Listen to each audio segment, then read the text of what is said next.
तो हेलो, कैसे हो आप सब? आप सभी का मैं आशु अग्रवाल हमारे कंसोलिडेटेड बैलेंस शीट के पाँचवें नंबर, छठे नंबर, पाँचवा तो हो गया था, छठा नंबर क्लास से स्वागत करता हूँ। ठीक है, चलिए आज हम लोग अपना शुरू करते हैं। पेज नंबर 309, केस 4 जो हमारा है, हम लोग यहाँ से शुरू करते हैं। ठीक है, हम लोग का मोटा मोटा हम लोग का 6 सम्स और बचा हुआ है। मैं बता रहा हूँ, आईसीएसआई के बुक में आपका जितना सम्स है बस आप उतना प्रैक्टिस करेंगे, उससे ज़्यादा आप लोग को सॉल्व करने का ज़रूरत नहीं है। ठीक है, जितना दिया हुआ है बस आप लोग उतना प्रैक्टिस करके जाओ। ऐसी अभी लास्ट मोमेंट है, एग्जाम के टाइम उतना हेडेक नहीं लेना। देखो केस 4 में क्या बोला है, हमें बैलेंस शीट दे दिया H limited and S limited का। भैया कौन किसका सब्सिडियरी है क्या हमारे क्वेश्चन में मेंशन नहीं है, और जनरली एग्जाम में रहेगा भी नहीं, वो तो आपको पता करना होगा ना। हाँ, आपको पता करना होगा कौन किसका सब्सिडियरी है। चलो दे दिया। हमें बैलेंस शीट कब का गिवन है भैया? 31 मार्च 2022 का। एच लिमिटेड एस लिमिटेड, भैया मेरे को देख के पता चल रहा है कि एच लिमिटेड के बैलेंस शीट में एस लिमिटेड का शेयर लिखा हुआ है।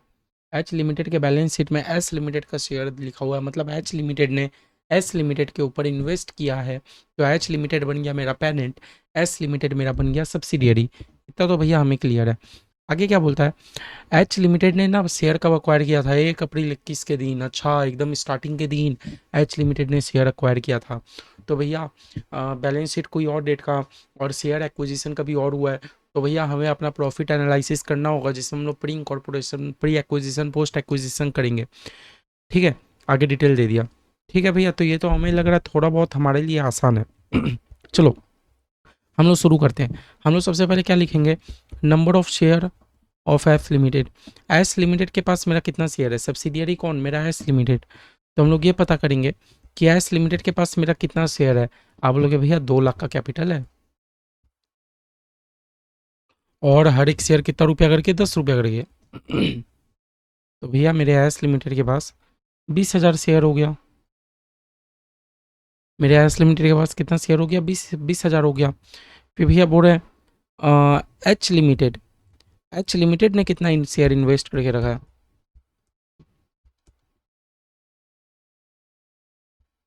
तो देखो ना, मेरे को साफ साफ बोल रहा है 60% शेयर इन एस लिमिटेड। उसने इन्वेस्ट कितना करके रखा है? 60% शेयर में। तो भैया 20,000 शेयर का 60% कितना होता है? 12,000 शेयर। उसने इन्वेस्ट कितना परसेंट शेयर पे करके रखा है? 60% में। तो भैया ये हमें पता चल गया कि एस लिमिटेड के पास 20,000 शेयर है, उसमें से 12,000 शेयर तो एच ने ही लेके रखा है। ठीक है, चलो नोट नंबर 1 हम लोग क्या बनाएंगे, परसेंटेज ऑफ शेयर होल्डिंग। हम लोग का नोट नंबर 1 क्या रहेगा? Percentage of share holding. 1 minute, percentage of share holding.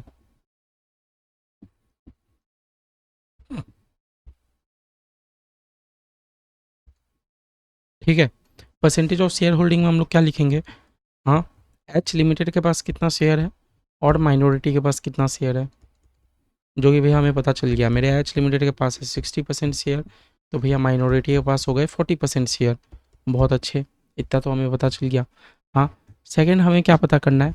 Second हमें, क्योंकि भैया बैलेंस शीट कोई और डेट का रखा है, बैलेंस शीट हमें दिया है 31 मार्च 2022 का। और भैया डेट ऑफ एक्विजिशन तो देखो ना, एच लिमिटेड ने शेयर एक्वायर किया था 1 अप्रैल 2021 के दिन। तो भैया हमें एनालिसिस ऑफ प्रॉफिट करना होगा। हमें क्या करना होगा, डायरेक्ट हम लोग नेट एसेट्स नहीं निकालेंगे, हम लोग एनालिसिस ऑफ प्रॉफिट करेंगे। कौन सी कंपनी का? एस लिमिटेड का। ठीक है, हम लोग एस लिमिटेड का क्या करेंगे, प्रॉफिट को एनालाइज करेंगे। जैसे हम लोग 2 कॉलम बनाएंगे, एक बनाएंगे प्री एक्विजिशन और एक बनाएंगे पोस्ट एक्विजिशन।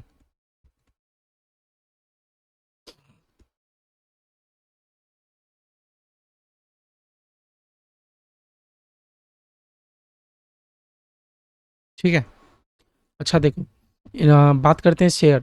हाँ, मैंने बोला था ना, प्री और पोस्ट में हम लोग एक्चुअली क्या करते हैं, हम लोग नेट एसेट्स डिफाइन कर रहे होते हैं, जिसमें हम लोग इक्विटी लिखेंगे, सारा रिजर्व लिख देंगे। ठीक है, अब तो हम लोग वो वाला प्रैक्टिस छोड़ ही दी है कि सारा एसेट्स में से लाइबिलिटी को माइनस करो। जनरल हम लोग अपना चलते हैं। ठीक है, शेयर कितने का है? 2 लाख का। इक्विटी शेयर कितने का है? 2 लाख का। इक्विटी शेयर कितने का है? 2 लाख का। ठीक है, और बाद में कुछ नहीं। आप बोलोगे भैया आपने ऐसा क्यों लिखा? हम लोग नीचे देखते हैं, क्या नीचे मेरा कोई भी शेयर को लेके एडजस्टमेंट देके रखा है? आप ध्यान से देखोगे तो नहीं देखे रखा है। तो इसका मतलब मैं क्या समझूँ, प्री एक्विजिशन मतलब टिल डेट ऑफ एक्विजिशन, जिस दिन मेरी कंपनी शेयर एक्वायर कर रही थी उस दिन मेरी कंपनी के पास भी 2 लाख शेयर था। मेरे आने के बाद कोई भी शेयर कैपिटल में चेंजेस नहीं हुआ, हम लोग ये डिम्ड कर रहे हैं। ठीक है, अभी आप बात करते हैं रिजर्व को लेके, जनरल रिजर्व। क्या जनरल रिजर्व को लेके कोई एडजस्टमेंट दिया? देखो ना क्या बोल रहा है, एच लिमिटेड ने शेयर एक्वायर किया था 1/4/21 के दिन, and on that date general reserve and P L account of H limited showed the balance of 40,000 and 8,000। मतलब बोला उस दिन पता है जनरल रिजर्व कितना शो कर रहा था? 40,000। उस दिन जनरल रिजर्व कितना था? 40,000। और भैया अब आपका जनरल रिजर्व कितना हो गया? 50। मतलब भैया आपके जनरल रिजर्व में 10,000 का चेंजेस आया। जब मैं एक्वायर कर रहा था उस दिन आपका जनरल रिजर्व 40,000 था। तो अभी आपके बैलेंस शीट में 50,000 दिख रहा है, मतलब 10 का चेंजेस आया है। मेरा क्वेश्चन है भैया, क्या अब हमें टाइम एडजस्टमेंट कुछ करना होगा? मैं बोल रहा हूँ नहीं, क्योंकि देखो सारे बैलेंसेस आपको 1 अप्रैल का गिवन है, और आपने एक्विजिशन भी किया 1 अप्रैल के दिन। समझो, आपने किस दिन एक्विजिशन किया? 1 अप्रैल के दिन। साल भी कब शुरुआत होता है? 1 अप्रैल के दिन। मतलब प्री एक्विजिशन 0 महीना का है और पोस्ट एक्विजिशन 12 महीने का है। यही तो भैया, अगर हम लोग साल के कभी बीच में अक्वायर करते तो हम लोग ये 12 महीने का डेटा में से कुछ महीने के डेटा को इधर शिफ्ट कर देते, लेकिन ये सब में ऐसा नहीं है ना? याद है हम लोग जब सम्स कर रहे थे, मेरी कंपनी जुलाई में अक्वायर की थी, अक्टूबर में अक्वायर की थी, तो भैया उस केस में मेरा प्री एक्विजिशन 5-6 महीना का पीरियड बन रहा था। हम लोग ये पोस्ट एक्विजिशन में से कुछ डेटा को, 5-6 महीना का डेटा को इधर भेज दे रहे थे। लेकिन भैया इसमें आपको क्यों नहीं करना? इसमें सारा ओपनिंग बैलेंस आपको 1 अप्रैल का दिया है और एक्वायर भी उसी दिन हुआ है, तो कोई टाइम एडजस्टमेंट करने का तो ज़रूरत नहीं है। और एक भैया मेरा रिजर्व है profit and loss. Profit and loss को लेके क्या बात बोलता है? नीचे मेरा गिवन है पता है प्रॉफिट एंड लॉस कितना था? 8,000 था। प्रॉफिट एंड लॉस कितना था? 8,000 था। और भैया क्या बोलता है, अभी आपका प्रॉफिट एंड लॉस 35,000 हो गया। मतलब भैया 27,000 मेरे आने के बाद प्रॉफिट एंड लॉस में चेंजेस आए, यही तो 27,000 पोस्ट एक्विजिशन है। इतना क्लियर है, टाइम एडजस्टमेंट नहीं करना पड़ेगा, मैंने आपको बता दिया। ठीक है, इतना भैया क्लियर है। आगे कुछ एडजस्टमेंट बोलता है क्या? भैया हमारा शेयर रिजर्व तो हमने लिख दिया। आगे बोलता है no part of preliminary expenses has been written off during the year ended as on 31 March 2022। बुरा पता है, कोई भी आपने प्रीलिमिनरी एक्सपेंस को राइट ऑफ किया ही नहीं। पहले मैं आपको प्रीलिमिनरी एक्सपेंस के बारे में थोड़ा सा बता दूं। देखो, जो बच्चे मतलब बैलेंस शीट वाला किए हुए हैं चैप्टर 2 वगैरह, उसमें तो मैंने बताया ही था प्रीलिमिनरी एक्सपेंस मतलब क्या होता है।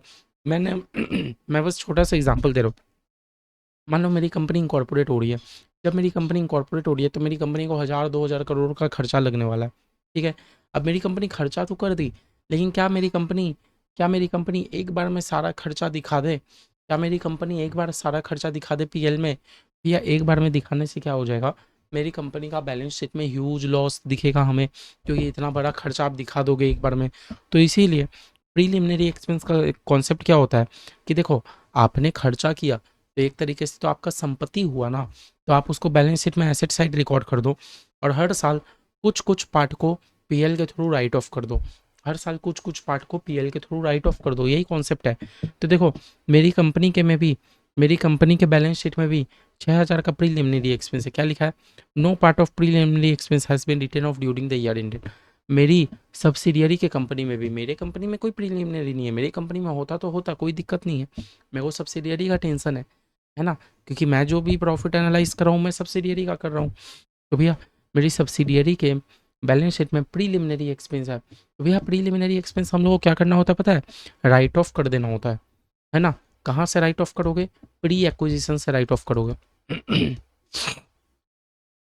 प्रीलिमिनरी एक्सपेंस कहाँ से राइट ऑफ करोगे? प्री एक्विजिशन से। बस अगर ये एडजस्टमेंट समझ गए तो ये काम हो गया। ठीक है, 6,000 का हमारा प्रीलिमिनरी एक्सपेंस है, बस राइट ऑफ कर दो प्री से। लो, हमने राइट ऑफ कर दिया। ठीक है, और कहाँ से राइट ऑफ किया? आप ध्यान से देख पा रहे हो, हम लोग रिजर्व से ही राइट ऑफ कर दिए। बस आपका ये वाला सम्स हो गया। कितना हो गया? 2,42,000, 37,000। समझे? हम लोग क्या किया, हम लोग प्रीलिमिनरी एक्सपेंस को बस राइट ऑफ कर दिए। ठीक है, समझ आया? क्या करना है हमें? प्रीलिमिनरी एक्सपेंस को राइट ऑफ करना है। लो, हमने कर दिया। तीसरा नंबर हम लोग क्या करेंगे भैया? कॉस्ट ऑफ कंट्रोल अपना करेंगे, जिस तरह करते हैं, जिसमें हम लोग अपना कैपिटल रिजर्व या गुडविल निकालते हैं।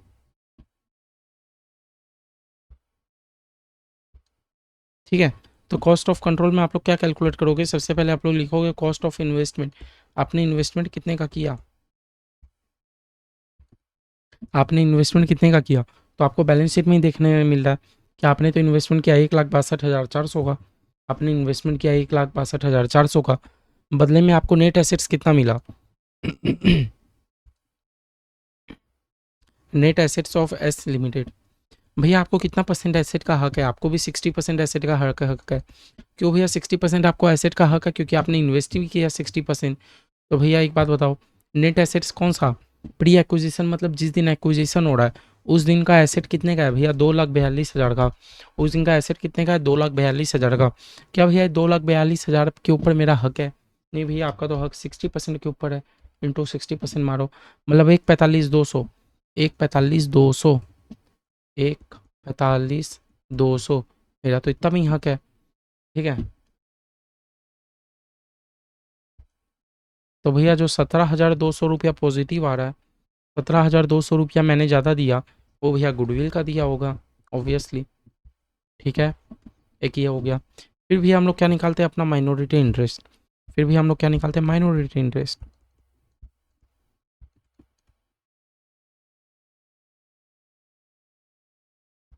ठीक है, माइनॉरिटी इंटरेस्ट। माइनॉरिटी वाले तो बोलेंगे भैया मेरे को प्री एक्विजिशन का भी 40% दे दो, पोस्ट का भी दे दो। 40 क्यों? क्योंकि माइनॉरिटी का शेयर होल्डिंग 40% है। माइनॉरिटी तो बोलेंगे मेरे को प्री एक्विजिशन का भी 40% ही दे दो, और मेरे को पोस्ट एक्विजिशन का भी 40% दे दो। मेरे को दोनों का 40-40% हिस्सा पकड़ा दो, मैं तो खुश।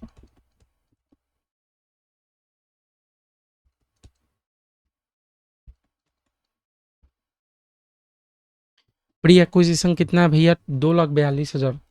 2,42,000 का 40% कैलकुलेट मारो, आता है भैया 96,800। और भैया पोस्ट एक्विजिशन कितने का है? पोस्ट एक्विजिशन है मेरा 3,700, सॉरी 37,000। तो भैया 37,000 का भी 40% माइनॉरिटी को पकड़ा दो, मतलब 14,800। टोटल कितना हो गया? 14,800 प्लस में 96,800, कितना हो गया? 1,11,600। ठीक है। और भैया लास्ट में हम लोग अपना क्या लिखेंगे? Consolidated reserve and surplus. Consolidated reserve and surplus.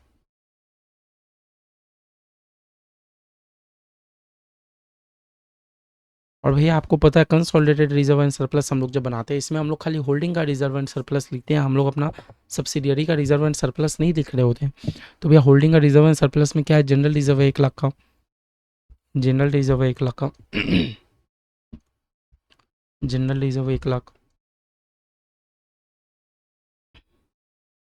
Holding का भैया मेरा पीएल है 60,000 का।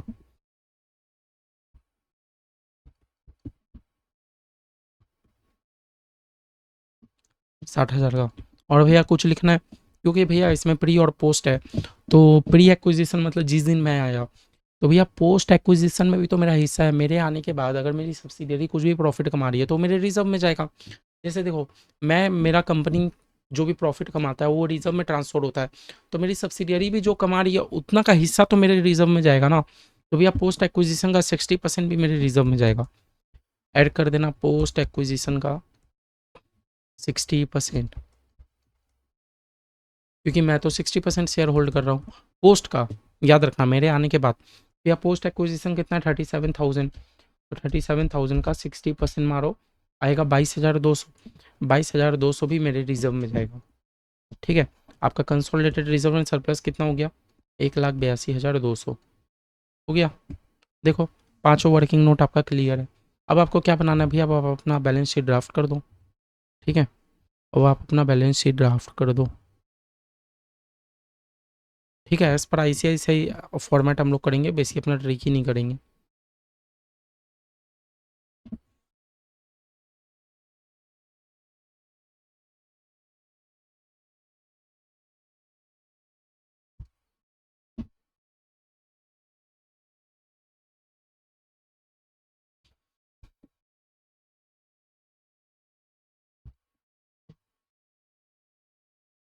यहाँ लिखेंगे particulars amount in rupees.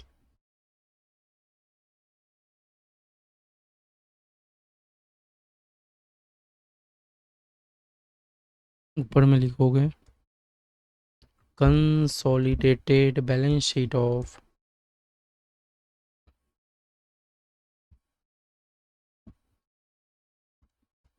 H limited and S limited. As on 31 March 2022 है क्या? 31 मार्च 2022। ठीक है, इसमें हम लोग क्या क्या लिखेंगे? पहले से लिखेंगे शेयर कैपिटल। शेयर कैपिटल हम लोग सिर्फ किसका लिखेंगे? होल्डिंग का लिखेंगे, 5 लाख का। किसका लिखेंगे? सिर्फ होल्डिंग का। ठीक है, फिर बात रहा भैया रिजर्व एंड सरप्लस। तो रिजर्व एंड सरप्लस के लिए भैया हमने ऊपर में बनाई ही है, हमने वर्किंग नोट अपना 5 बनाया है। तो आप लिखोगे वर्किंग नोट 5। वर्किंग नोट 5 में कितना है? 1,82,200। ठीक है, टीचर वहाँ जाके देख लेगा। फिर भैया मैंने आपको बोला ही था, अगर हमारा माइनॉरिटी हो तो साथों साथ आपने माइनॉरिटी इंटरेस्ट लिख के ख़त्म करो। माइनॉरिटी इंटरेस्ट लिख के ख़त्म करो। माइनॉरिटी इंटरेस्ट हमारा कहाँ है? वर्किंग नोट 4 में। वर्किंग नोट 4 में कहाँ है माइनॉरिटी इंटरेस्ट? कितने का है? 1,11,600। फिर भैया ये हो गया हमारा, ये हो गया, ये तो रिजर्व में चला गया। क्रेडिटर्स, तो क्रेडिटर्स भैया हम लोग अपना दोनों का लिख देंगे, है ना? दो का लिखेंगे, एच और एस। तो एच लिमिटेड का कितना क्रेडिटर्स, एस लिमिटेड का कितना क्रेडिटर्स? एच लिमिटेड का हो गया 80 और इसका हो गया 60। तो भैया ये कितना हो गया? 1,40,000। समझ आया? फिर भैया आते हैं हम लोग एसेट साइड, फिक्स एसेट। तो भैया फिक्स एसेट तो मेरे दोनों का जाएगा। एच लिमिटेड का कितना फिक्स एसेट्स, एस लिमिटेड का कितना फिक्स एसेट्स? तो भैया मेरे एच लिमिटेड का 3 लाख, इसका 1 लाख। 3 और 1 हो गया 4 लाख। 3 और 1 हो गया 4 लाख रुपया। फिर भैया बात करते हैं शेयर। ये शेयर जो इन्वेस्टमेंट किया हुआ, ये तो मेरे बैलेंस शीट में आएगा ही नहीं, कंसोलिडेटेड में। आते हैं भैया करेंट एसेट्स। आते हैं हम लोग अपना करेंट एसेट्स। तो भैया करेंट एसेट्स भी एच लिमिटेड का अलग, एस लिमिटेड का अलग। एच लिमिटेड का अलग, एस लिमिटेड का अलग। तो भैया करेंट एसेट्स का अगर मैं देखूँ तो 277,600 हो गया एच का। और भैया मेरे एस का कितना? 2,39,000। 2,39,000। दोनों को अगर मैं प्लस करूँ तो 2,77,600 प्लस में 2,39,000, दोनों का मिला के हो गया 5 लाख, 5,16,600 हो गया। और भैया प्रीलिमिनरी एक्सपेंस तो जाएगा ही नहीं। क्यों नहीं जाएगा प्रीलिमिनरी एक्सपेंस? अपना कॉमन सेंस लगाओ। क्योंकि भैया प्रीलिमिनरी एक्सपेंस तो हम लोग राइट ऑफ कर दिए थे। ऊपर में हम लोगों ने क्या किया? हम लोग को बोला था कि प्रीलिमिनरी एक्सपेंस राइट ऑफ नहीं हुआ। देखो हम लोगों ने तो प्रीलिमिनरी एक्सपेंस राइट ऑफ कर दिया। तो भैया और ये बैलेंस शीट में जाएगा नहीं जब आपने राइट ऑफ कर ही दिया तो। ठीक है, और भैया कुछ बचा क्या? भैया गुडविल बचा नोट नंबर 3 में 17,200 का। तो भैया गुडविल मेरे एसेट साइड आएगा। और यही अगर मेरा कैपिटल रिजर्व निकलता तो हम लोग उसको लाइबिलिटी साइड निकालते। वर्किंग नोट 3 में गुडविल मेरा 17,200। ठीक है, चलो हो गया। आओ लाइबिलिटी साइड हम लोग टोटल करते हैं। कितना आ रहा है मेरा? 6,82,200 प्लस में 1,11,600 प्लस में 1,40,000 आ रहा है भैया 9,33,800।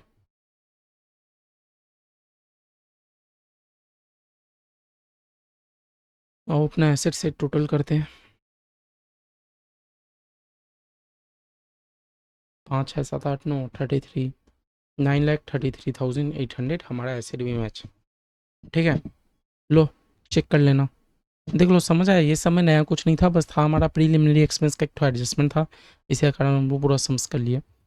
ठीक है, 9,33,800।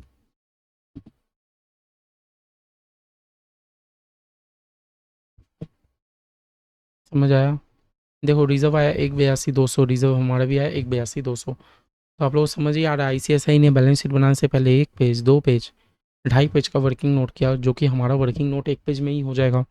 भैया आप लोग आराम से फॉर्मेट फॉलो कर सकते हो, कोई दिक्कत की बात है ही नहीं। ठीक है, चलिए केस 4 तो हो गया हमारा।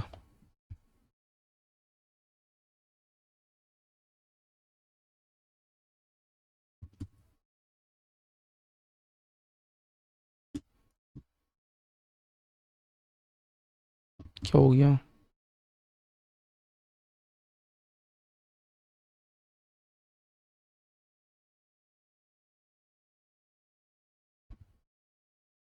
एक मिनट।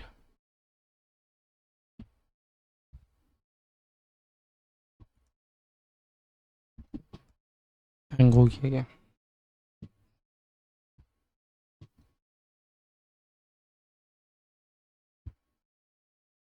हम्म।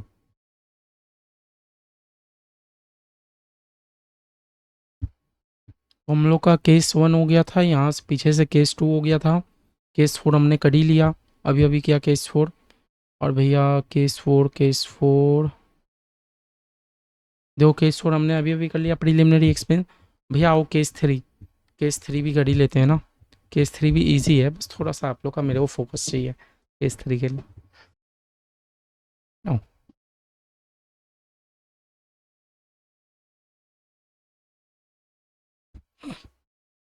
केस 3 सब मैं ICSI की बुक से करा रहा हूँ, कंसोलिडेशन चैप्टर, क्योंकि 12-13 एग्जाम्पल तो दिया हुआ, और कितना चाहिए आप लोगों को। आओ। बोलता है following are the balance sheet of H limited and subsidiary H limited. हमें बता दिया एच लिमिटेड इसका सब्सिडियरी है, हालांकि भैया सब क्वेश्चन में एच लिमिटेड ही मेरा सब्सिडियरी बन रहा है। एज ऑन 31 मार्च 2022, कब का दिया हुआ है? 31 मार्च 2022 का दिया हुआ है। ठीक है, सब हमें दे दिया। और इन्होंने इन्वेस्ट कितना करके रखा है? 80% शेयर। ठीक है, आगे भैया कुछ एडिशनल इन्फॉर्मेशन दे के रखा है। बोल रहा है इन्होंने, पता है अक्वायर कब किया था? 1 अक्टूबर 21 के दिन। भैया प्री पोस्ट हमें बैलेंस शीट दे के रखा है 31 मार्च 2022 के दिन का। बैलेंस शीट कब का है हमारे पास? बैलेंस शीट भैया, बैलेंस शीट तो हमारे पास है 31 मार्च 2022, है ना। 31 मार्च 2022 के दिन का बैलेंस शीट है। इन्होंने अक्वायर किया 1 अक्टूबर के दिन, मतलब यार साल के बीच में या कभी भी और दिन किया हो, तो भैया हमें अपना एनालिसिस ऑफ प्रॉफिट तो करना पड़ेगा, इतना हमें तो समझ आ गया। चलिए हम लोग अपना स्टार्ट करते हैं। सबसे पहले हम लोग वही परसेंटेज ऑफ शेयर होल्डिंग बोला ना, जो गेम है हम लोग का वो 5 में है। वो 5 जिससे हो गया उसका काम हो गया। और वो 5 में भी क्या, वो 5 में भी हमारा सबसे बड़ा गेम है प्री पोस्ट में, प्री एक्विजिशन पोस्ट एक्विजिशन, उतना काम हो गया तो सब हो गया। देखो परसेंटेज ऑफ शेयर होल्डिंग, ठीक है। एच लिमिटेड ने कितना शेयर होल्ड करके रखा है, और मेरे माइनॉरिटी ने कितना शेयर होल्ड करके रखा है। तो भी आपको पता चल रहा है, देखो क्वेश्चन साफ साफ हमें बोल दिया 80% शेयर तो मेरे एच के पास है, तो माइनॉरिटी के पास 20%।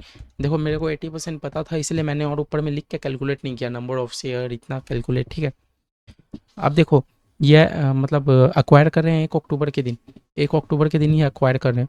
तो भैया सेकंड में हमें एनालिसिस ऑफ प्रॉफिट हमारा करना होगा। क्या हम लोग लिखेंगे? Analysis of profit. किसका हम लोग प्रॉफिट एनालाइज करेंगे? अपने कंपनी का कि सब्सिडियरी को अक्वायर कर रहे हैं उसका?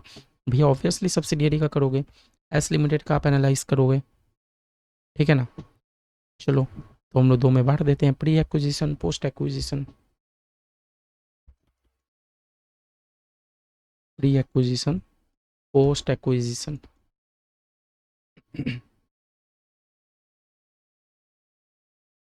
ठीक है, देखो सबसे पहले हम लोग क्या लिखेंगे? हमारे सब्सिडियरी का इक्विटी लिखेंगे। हम लोग अपने सब्सिडियरी का क्या लिखेंगे? इक्विटी लिखेंगे। इक्विटी कितने का भैया? 2 लाख का इक्विटी है, 2 लाख। भैया नीचे कुछ एडजस्टमेंट दे के रखा है क्या? नहीं दे के रखा है भैया, मैंने पढ़ा था, आप लोग भी एक बार पढ़ लो। नीचे देखो, सबसे पहले आपको PL का एडजस्टमेंट दे के रखा है। सेकंड नंबर में हमें ये डिटेल बता रहा है कि इस दिन उन्होंने एक्वायर किया था। थर्ड नंबर में हमें प्लांट एंड मशीनरी का एडजस्टमेंट दे के रखा है। फोर्थ नंबर में तो भैया बोलता है कंसोलिडेटेड बैलेंस शीट बना दो। तो भैया ये इक्विटी को लेके कोई एडजस्टमेंट नहीं दिए, तो हम लोग यही मानेंगे जिस दिन मैंने एक्वायर करा था उस दिन भी मेरी सब्सिडरी कंपनी में इक्विटी 2 लाख ही था। मेरे आने के बाद 1 रुपया का इक्विटी चेंज नहीं हुआ, हम लोग ये डिम्ड कर रहे हैं। ठीक है, अब भैया एक बार पीरियड बता दो ना। देखो ना, बोला इन्होंने शेयर एक्वायर किया 1 अक्टूबर के दिन, तो भैया 1 अक्टूबर तो स्टार्टिंग दिन है, 1 अक्टूबर का मतलब हो गया 30 सितंबर। साल कब शुरुआत होता? अप्रैल में। अप्रैल, मई, जून, जुलाई, अगस्त, सितंबर, और भैया फिर उन्होंने एक्वायर कर लिया। मतलब भैया 6 महीना मेरा प्री एक्विजिशन का पीरियड है, और 6 महीना मेरा पोस्ट एक्विजिशन का पीरियड है। तो इस किसको इतना बात समझ आया? अप्रैल में मेरा ईयर स्टार्टिंग होता है, अक्टूबर 1 के दिन इन्होंने शेयर एक्वायर कर लिया, तो मेरा प्री एक्विजिशन कितना महीना, पोस्ट एक्विजिशन कितना महीना, क्योंकि मेरे को टाइम एडजस्टमेंट करना होगा ना। लास्ट समय हम लोगों ने टाइम एडजस्टमेंट क्यों नहीं किया? क्योंकि 1 अप्रैल के दिन ही एक्वायर किया था, 0 महीना था, इधर तो भैया 6-6 महीना हो गया, ये क्लियर है। तो भैया शेयर में हम लोग कुछ एडजस्टमेंट नहीं करेंगे, क्योंकि शेयर के लिए कुछ डेटा दे के नहीं रखा है, तो हम लोग ये डीम्ड करेंगे जिस दिन मैंने एक्वायर किया था उस दिन भी शेयर 2 लाख ही था उसका, मेरे आने के बाद भी कुछ चेंजेस नहीं हुआ। आते हैं अब हमारा जनरल रिजर्व में।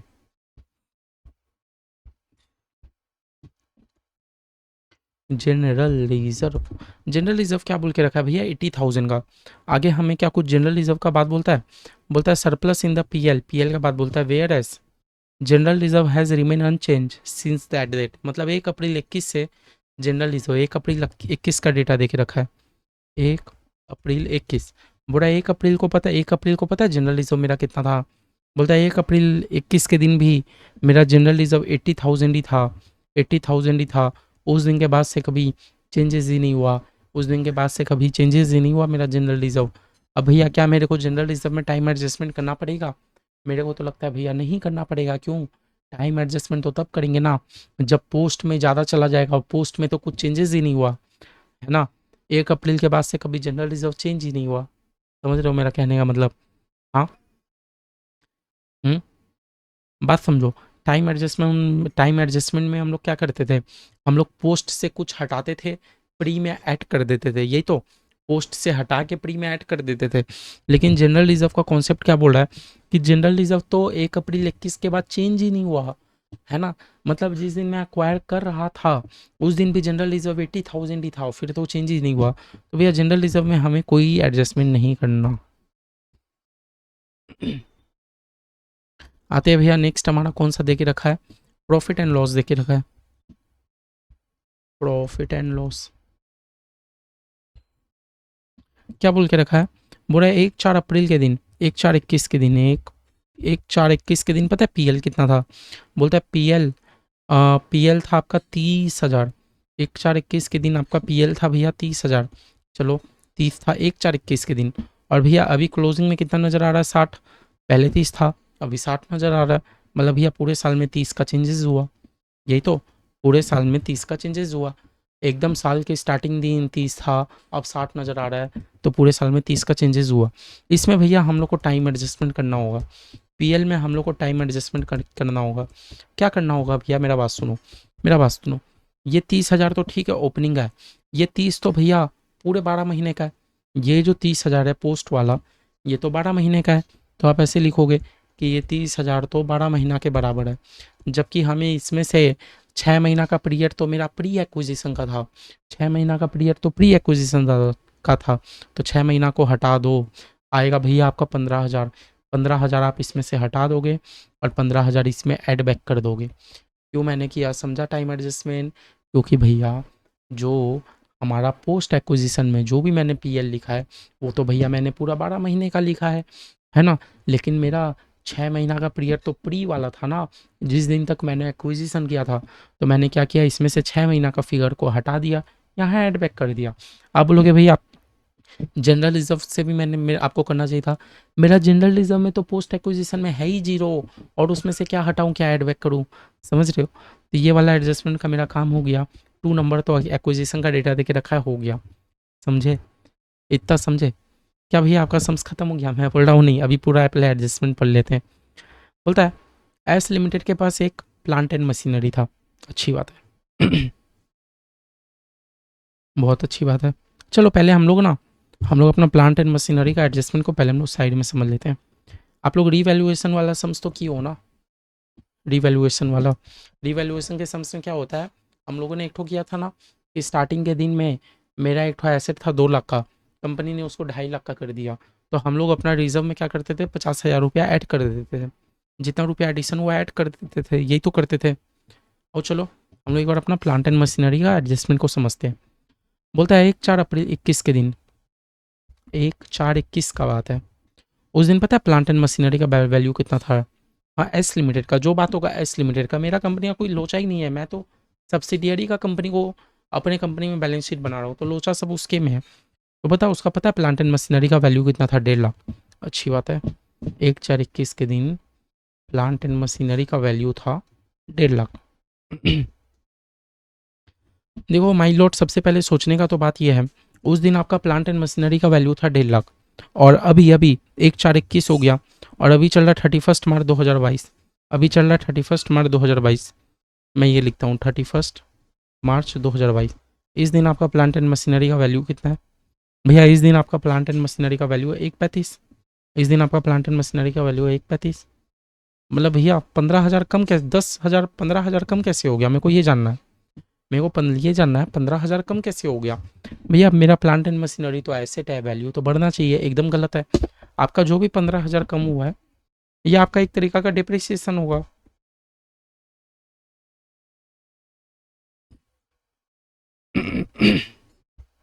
किस किस को मेरा बात समझ आया?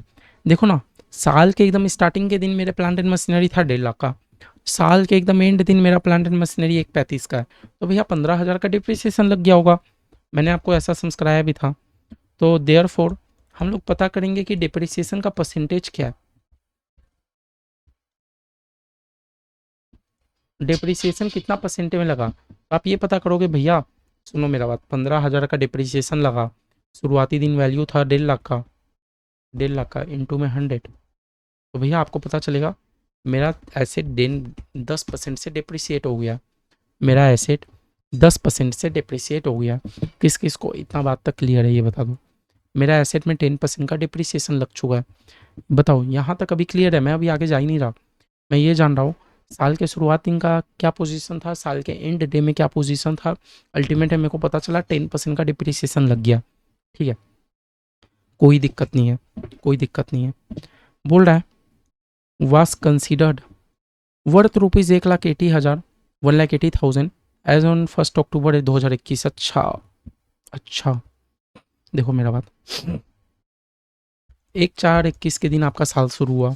हाँ ठीक है, 1 अक्टूबर 21 आया और भैया 31 मार्च 22 के दिन साल ख़त्म हो गया। ठीक है, एकदम साल के शुरुआत दिन, एकदम साल के शुरुआत दिन आपका एसेट था कितने का? 1.5 लाख का, 1.5 लाख का। ठीक है मेरा बात सुनने की कोशिश करो। एकदम साल के एंड दिन आपका एसेट का वैल्यू कितना था? 1,35,000। कैसे हो गया भैया? पूरे पीरियड में आपका 10% का डिप्रिसिएशन लग गया। ठीक है भैया, बीच में मैं 1/10/21 को क्यों लाया हूँ बताओ? क्योंकि आपको पता है 1/10/21 के दिन मैंने शेयर कंपनी का शेयर में इन्वेस्ट किया था, मैंने उस दिन शेयर कंपनी का शेयर एक्वायर किया था। मैं बीच में 1/10/21 को क्यों ले आया और क्यों मेरा ये एडजस्टमेंट 1/10/21 का बाद बोल रहा है? क्योंकि उस दिन ना एच लिमिटेड ने ना एस लिमिटेड के शेयर में इन्वेस्ट किया था। ठीक है, ठीक है, तो ये हो गया मेरा, ये इस दिन मैंने क्या किया था? शेयर एक्विजिशन किया था। ठीक है, तो भैया बताओ मेरे को ये बता सकते हो आपका डिप्रिसिएशन लग रहा है 10 मंथ्स, 4 से 10 आपका 6 महीना का पीरियड है, और भैया 10 से 12 6 महीना का पीरियड है। ये हमें पता है, हमारा प्री और पोस्ट 6 6 महीना का पीरियड है। भैया इस दिन आपका एसेट का वैल्यू कितना था? आप बोलोगे भैया सिंपल है, 1.5 लाख का एसेट था, 1.5 लाख में कितना परसेंट डिप्रिसिएशन लगना चाहिए भैया? भैया 10% डिप्रिसिएशन अगर मेरा पूरे साल का लगता है तो 6 महीना का डिप्रिसिएशन 5% लगना चाहिए, है ना? 5% लगना चाहिए। तो आप अपना 1.5 लाख में से अगर 5% डिप्रिसिएशन हटा दोगे तो इस दिन आपका एसेट का वैल्यू कितना होना चाहिए था? 1,42,500 होना चाहिए था कि नहीं? और फिर भैया 1,42,500 में से और 5% हटा दो। हम्म, समझे? इस दिन आपका एसेट का वैल्यू कितना होना चाहिए था? 1,42,500। कौन कौन मेरे बातों से एग्री कर रहा? हम्म, भैया देखो साल के शुरुआत दिन 1.5 लाख था, साल के एंड दिन 1,35,000 हो गया, 10% का डिप्रिसिएशन लग रहा है। मैं एकदम क्लियर हूँ, मैं मना नहीं कर रहा। मेरे को बस ये पता करना है, क्योंकि क्वेश्चन 1/10/21 में क्वेश्चन ने कुछ किया है, तो मैं भी पता करना चाह रहा हूँ कि 1/10/21 के दिन हुआ क्या था। तो मेरे को ये पता चला 1/10/21 के दिन तो मैंने कंपनी के ऊपर इन्वेस्ट किया था। ठीक है, तो मेरे को ये पता करना है उस दिन आपका एसेट का वैल्यू कितना था। तो मैंने जब डिप्रिसिएशन हटा दिया, मैंने सिंपल सा लॉजिक लगाया, मैंने बोला कि पूरे साल में 10% का डिप्रिसिएशन लगता है तो 6 महीना में 5% का डिप्रिसिएशन लगेगा, आधा, है ना? तो भैया 1/10/21 के दिन अगर मैं डिप्रिसिएशन हटा दूँ तो मेरा एसेट का वैल्यू है 1,42,500। ठीक है, लेकिन was considered worth ₹180 1,80,000 as on 1 October 2021। पर पता है 1 अक्टूबर 2021 के दिन उन्होंने एसेट का वैल्यू कितना बता दिया? 1,80,000। भैया लेकिन मेरे एसेट का वैल्यू तो 1,42,500 का था, लेकिन उन्होंने पता है वैल्यू क्या बता दिया? 1,80। तो भैया मेरा एसेट को क्या कर दिया गया? रिवैल्यूएशन कर दिया गया। कितने रुपया से? भैया 1,42,500 का एसेट था, आपने उसको कर दिया 1,80,000। मतलब भैया आपने 37,500 रुपया मेरे एसेट का क्या कर दिया, बढ़ा दिया कि घटा दिया? भैया बढ़ा दिया। मेरे को तो सबसे पहला बात ये समझ आ रहा, उस दिन जिस दिन मैं अक्वायर कर रहा था कंपनी को, उस दिन मेरे एसेट का वैल्यू होना चाहिए था 1,42,500। हाँ, और क्वेश्चन मेरे को बोल रहा है आपने पता है एसेट का वैल्यू कितना कर दिया? मैंने बोला कितना कर दिया? आपने बोला 1,80,000 कर दिया। मैंने बोला 1,80, मतलब भैया मैंने 37,500 एसेट को बढ़ा दिया। अब भैया ये 37,500 मैंने किस दिन बढ़ाया? जिस दिन मैंने कंपनी को अक्वायर कर रहा था। तो भैया जिस दिन मैं कंपनी अक्वायर कर रहा था, जिस दिन मैं कंपनी अक्वायर कर रहा था, रीवैल्यूएशन ऑफ एसेट मैंने ये बताया भी था आपको। मैंने उस दिन क्या किया, 37,500 से एसेट को बढ़ा दिया। तो लो अभी बढ़ा दो, रिजर्व में भी 37,500 से बढ़ा दो। लो मैंने बढ़ा दिया, यही तो हुआ था। लो मैंने 37,500 से अपना रिजर्व में बढ़ा दिया। एकदम क्लियर है, यहाँ तक भी मेरे को कोई दिक्कत नहीं है। यहाँ तक भी कोई दिक्कत है? कोई दिक्कत नहीं है, ठीक है, समझ आ गया। अब भैया क्योंकि 1 अक्टूबर 21 के दिन आपने एसेट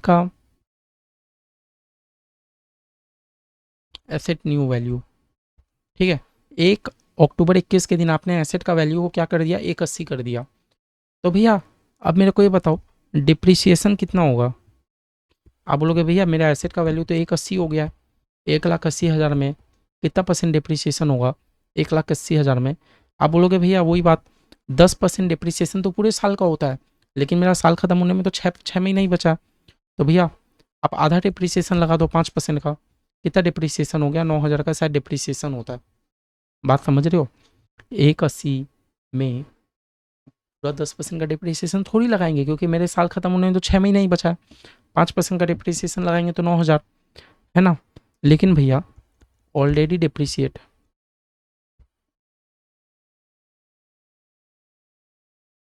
लेकिन भैया आप अगर ध्यान से देखो, आप अगर ध्यान से देखो तो 1,42,500 में से 1,35 हो गया, मतलब 7.5 डिप्रिसिएशन तो ऑलरेडी लग चुका है। हाँ, मेरा बात समझ रहे हो?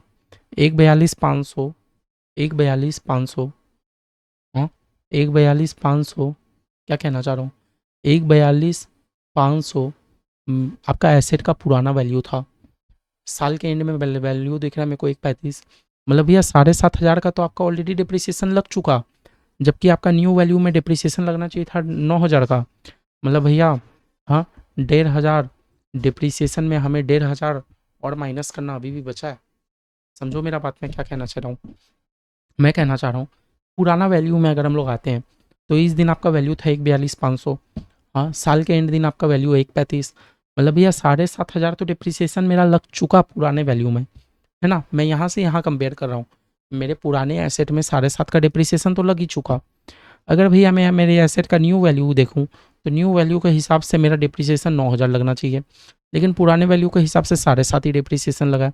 तो अल्टीमेट में भैया मेरे को 1,500 डिप्रिसिएशन और लगाना बाकी है, 1,500 डिप्रिसिएशन और लगाना बाकी है, 1,500 डिप्रिसिएशन का और लगाना बाकी है। तो लगा दो, पोस्ट से लगा दो 1,500 रुपया डिप्रिसिएशन। मैंने बोला लो लगा दिया, लो लगा दिया, कुछ नहीं किया, बस रिवैल्यूएशन जितना था अपनी में ऐड कर दिया, डिप्रिसिएशन जितना था पोस्ट से लेस कर दिया। नहीं समझ आया, वापस से एकदम मैं आप लोग को बताऊंगा, टेंशन मत लो। देखो शुरू सिंपल सा बात, मेरे को एडजस्टमेंट में दिया था साल के शुरुआत दिन एसेट था 1,50,000 का, जबकि भैया मेरे को साल के एंड दिन 1,35 का दिख रहा है। मतलब मेरे को इतना पता चल गया मेरा एकदम स्टार्टिंग से एंड में वैल्यू कम कैसे है, जरूर मेरा डिप्रिसिएशन लगा होगा। मैंने पता किया मेरा 10% का डिप्रिसिएशन लग गया, ठीक है। अब मैंने साल के शुरुआत दिन वैल्यू लिखा, साल के क्लोज दिन वैल्यू लिखा। मैं ये पता करना चाह रहा हूँ जिस दिन मैंने एक्वायर किया उस दिन वैल्यू क्या है। तो आप सिंपल सा बात की पता की है, भैया 1,50,000 का एसेट शुरुआत में था, 1,35 का एंड में है। और भैया जिस दिन आपने एक्वायर किया उस दिन आपका 5% का डिप्रिसिएशन लग गया होगा, क्योंकि 10% डिप्रिसिएशन पूरे साल में लग रहा है। तो आपने तो एक्वायर 6 महीना के बाद किया, 6 महीना का डिप्रिसिएशन 5% का मार दो। तो भैया पता है जिस दिन मैंने एक्वायर किया उस दिन डिप्रिसिएशन 1,42,500 का था। सॉरी, डिप्रिसिएशन लेने के बाद मेरा वैल्यू 1,42,500 बचा। लेकिन मेरे को क्वेश्चन साफ साफ बोल रहा है कि 1 अक्टूबर के दिन आपका एसेट को हमने 1,80 का बना दिया, दैट मीन्स भैया 37,500 का आपने वैल्यू बढ़ा दिया। तो लो मैंने 37,500 एडिशन कर दिया प्री में, समझ आया? फिर भैया मेरे को लोचा लगा डिप्रिसिएशन का। मैं बोला सुनो, अब क्योंकि मेरा एसेट एक 80 का बन गया है, तो एक 80 में मेरा डिप्रिसिएशन कितना लगना चाहिए? तो आप बोलोगे भैया 1,80,000 में 10% लगा दो। नहीं, क्योंकि मेरा टाइम लाइन अभी 6 महीना ही बचा है। 10% तो पूरे साल का डिप्रिसिएशन है, तो 6 महीना के हिसाब से 5% का डिप्रिसिएशन लगना चाहिए। मतलब मेरा डिप्रिसिएशन 9,000 का आना चाहिए।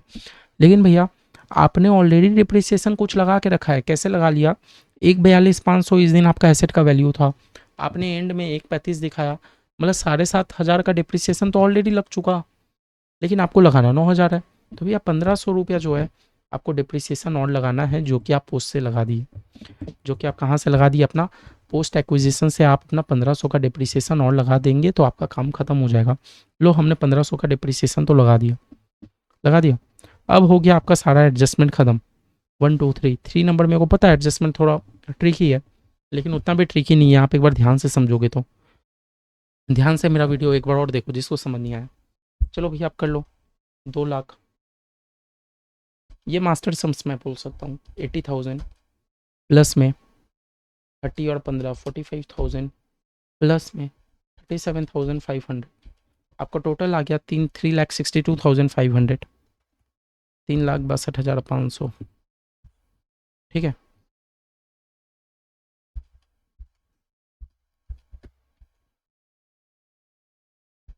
और आपका ये पोस्ट एक्विजिशन आ गया 13,500। तो लो, मैंने प्री और पोस्ट भी कर दिया। तीसरा नंबर मैं अपना बनाऊंगा कॉस्ट ऑफ कंट्रोल। तीसरा नंबर मैं क्या बनाऊंगा? कॉस्ट ऑफ कंट्रोल, जिसमें हम लोग कैलकुलेट करेंगे गुडविल या कैपिटल रिजर्व। ठीक है, सबसे पहले हम लोग लिखेंगे कॉस्ट ऑफ इन्वेस्टमेंट। मेरे को इन्वेस्टमेंट करने में कॉस्ट कितना लगा? तो आपने इन्वेस्टमेंट कितना परसेंटेज में किया ये बताओ? आपने 80% इन्वेस्ट किया, 80% में इन्वेस्ट किया। 80% इन्वेस्ट करने में आपको कॉस्ट कितना लगा? कॉस्ट कितना लगा भैया? 3,40,000 रुपया लगा क्या?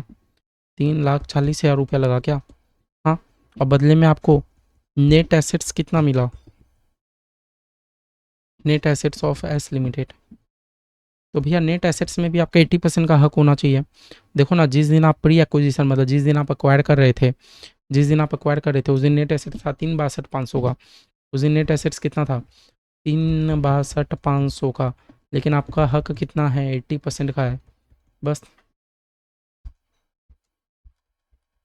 3,62,500 का 80% कितना हो गया? 2,90,000। मतलब भैया आपका गुडविल 50,000 का निकल गया। 50,000 का आपका गुडविल निकल गया। फोर्थ में हम लोग अपना क्या कैलकुलेट करेंगे? Minority interest.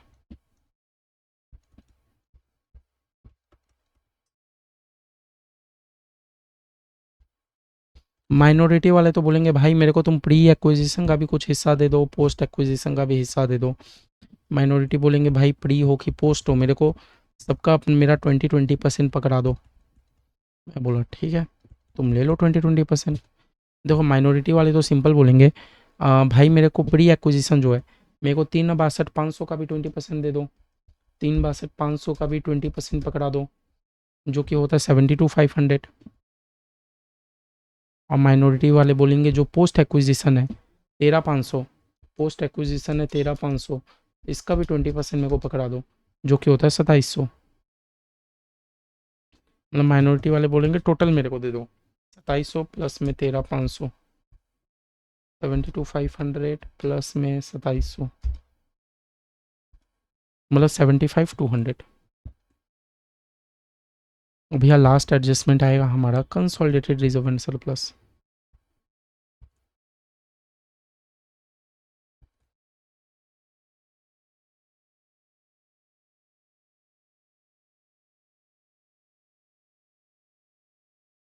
ठीक है, कंसोलिडेटेड रिजर्व एंड सरप्लस में हम लोग क्या लिखेंगे? हम लोग सिर्फ अपने होल्डिंग का रिजर्व और सरप्लस लिख रहे होते हैं। मैंने आपको ये बता दिया। होल्डिंग का हमारा जनरल रिजर्व कितना है? 340। होल्डिंग का हमारा जनरल रिजर्व कितना है? 3,40,000।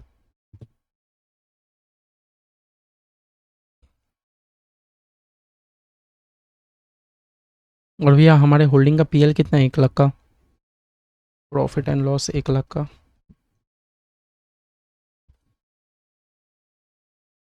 और भैया होल्डिंग बोलेगा कि जिस दिन मैं आया, मेरे आने के बाद जो भी आपका पोस्ट एक्विजिशन है उसका भी तो 20% मेरे को हिस्सा दो।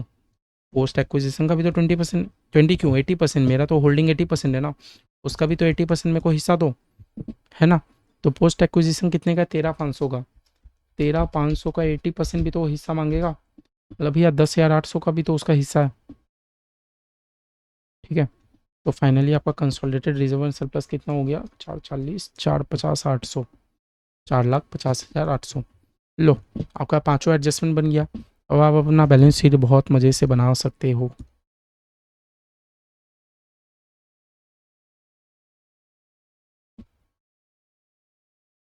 बहुत ही मज़े से अब आप बना सकते हो। इसलिए मैं फिर भी बना के दिखा रहा हूँ, क्योंकि एक एडजस्टमेंट है जहाँ गलती हो जाएगा आप लोग से, वो है प्रॉपर्टी प्लांट वाला, पर्टिकुलर्स, अमाउंट इन रुपीस। आगे लिख दोगे consolidated balance sheet of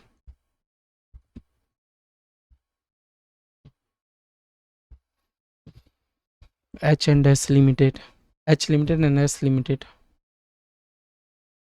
as on 31 March 2022, ठीक है। स्टार्टिंग कहाँ से करेंगे भैया, इक्विटी शेयर है मेरे सब्सिडियरी के, सब्सिडियरी का इक्विटी लिखते हैं कि मेरा लिखते हैं भैया, खाली मेरा लिखते हैं, मेरा इक्विटी है 6 लाख,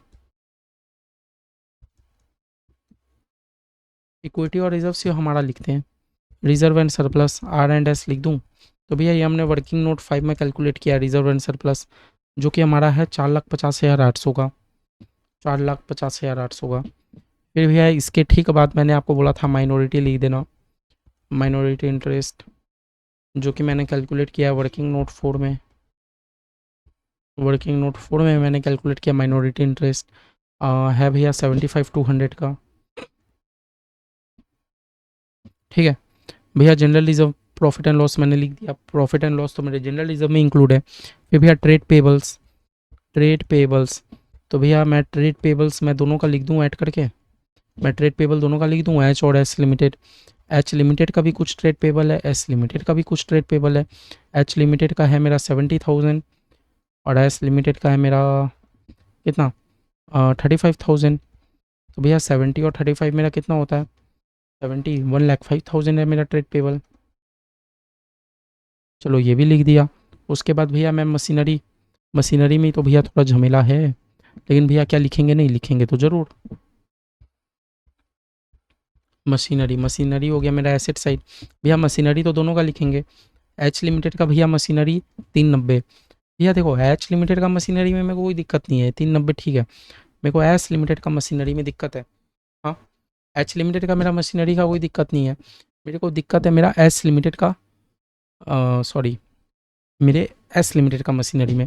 भैया मेरा बात सुनो, एस लिमिटेड का मशीनरी रीवैल्यू हुआ था, भैया रीवैल्यू जो हुआ था उसका वैल्यू कितना था, 180, हाँ। तो हम लोग अब मशीनरी हम लोग का नया अमाउंट लिखेंगे कि पुराना अमाउंट जो हमें बैलेंस शीट में दिया हुआ, नहीं भैया हम लोग नया अमाउंट लिखेंगे। मशीनरी रीवैल्यू हो गया था 180 में, लेकिन भैया ये 180 में डिप्रिसिएशन भी तो चार्ज करो, हाँ। 180 अगर आप बोल रहे हो रीवैल्यू हुआ था, तो 180 के हिसाब से डिप्रिसिएशन कितना होना चाहिए, है। हम लोग कैलकुलेट किए थे, देखो 180 के दिन रीवैल्यू हुआ था, 6 महीना का पूरे साल का डिप्रिसिएशन 10%, तो 6 महीना का 5%, तो भैया डिप्रिसिएशन 9,000 रुपया, 180 के हिसाब से डिप्रिसिएशन कितना, 9,000 रुपया बस, जो आएगा वो आपका फाइनल वैल्यू, 390 प्लस में 180 माइनस में 9,000, आपका वैल्यू आ गया 5,61,000, समझे। बस एस लिमिटेड का में प्रॉब्लम था, क्योंकि एस लिमिटेड का मशीन रीवैल्यू हुआ था, तो रीवैल्यू हो के अमाउंट कितना हो गया था, 180, 180 के हिसाब से डिप्रिसिएशन मार दिया 5% का, समझे बात। फिर भी आते हैं हम लोग फर्नीचर, और भी आप लोग के मन में अभी भी ये डाउट होगा कि डिप्रिसिएशन 5% का क्यों मारा, पूरे साल का 10% तो 6 महीना का 5%, बस यही मैं बोलना चाह रहा हूँ। फर्नीचर में तो भैया कोई एडजस्टमेंट नहीं था, एच लिमिटेड का और एस लिमिटेड को दोनों का लिख दो, 80 और 40, भैया फर्नीचर हो गया मेरा 1,20,000 का। अच्छा ये जो भैया इन्वेस्टमेंट है, इन्वेस्टमेंट तो कहीं जाता नहीं है, इन्वेस्टमेंट तो कहीं जाएगा नहीं है दोनों का,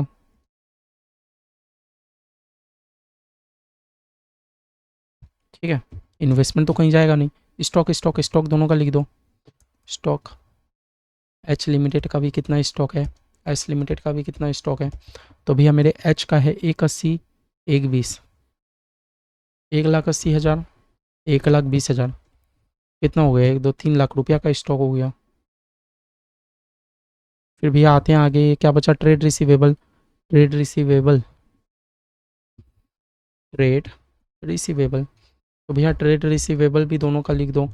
एच लिमिटेड का कितना, एस लिमिटेड का कितना, हाँ तो भैया एच लिमिटेड का 50,000, 30,000, 50 30 80, 50,000, 30,000, 50 और 30 80,000। तो भैया मेरा क्या बच गया, कैश एंड बैंक बन गया, देखो कितना सारा है। ये थोड़ा मास्टर सम्स हो गया एक तरीके का, कैश एंड बैंक। ये भी भैया एच का भी लिख दो, एस का भी लिख दो। कितना हो गया, 70 50, 1,20,000।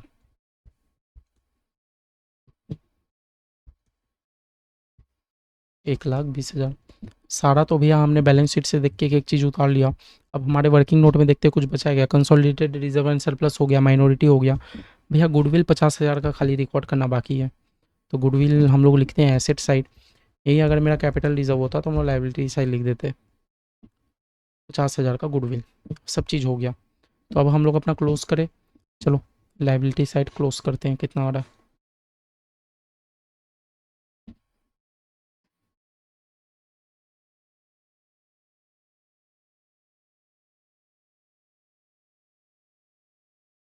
ये भैया मैंने 6,000 रिकॉर्ड किया, होना चाहिए 6 लाख।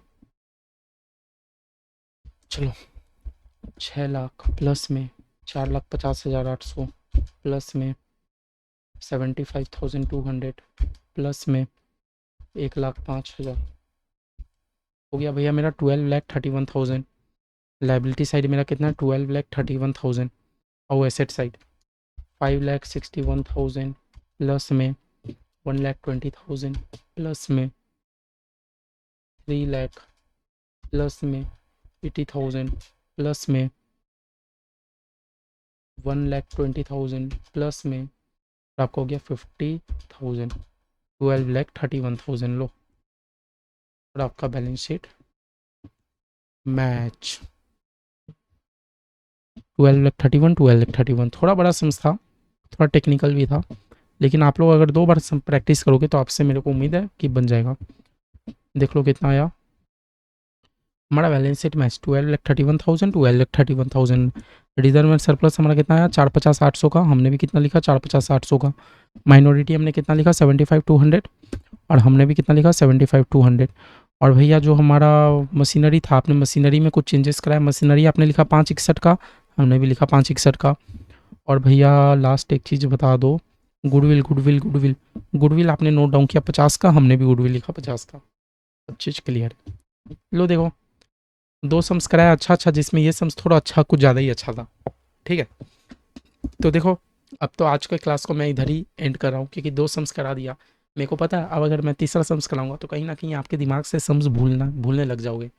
हमारा बेसी नहीं, 4 सम्स और बचा हुआ है, मतलब मैक्स टू मैक्स 2 क्लास और होगा, या 1 क्लास में भी मैं कंप्लीट करा सकता हूँ। जिस तरह टाइप का होता है मैं देख लेता हूँ, और मैक्स टू मैक्स 2 क्लास में हम लोग चैप्टर को एकदम शट डाउन कर देते हैं। ठीक है, तब तक आप डेली करते रहो, डेली हम लोग आके कुछ ना कुछ नया सीख रहे हैं। ठीक है, बाय बाय, मिलते हैं नेक्स्ट क्लास में।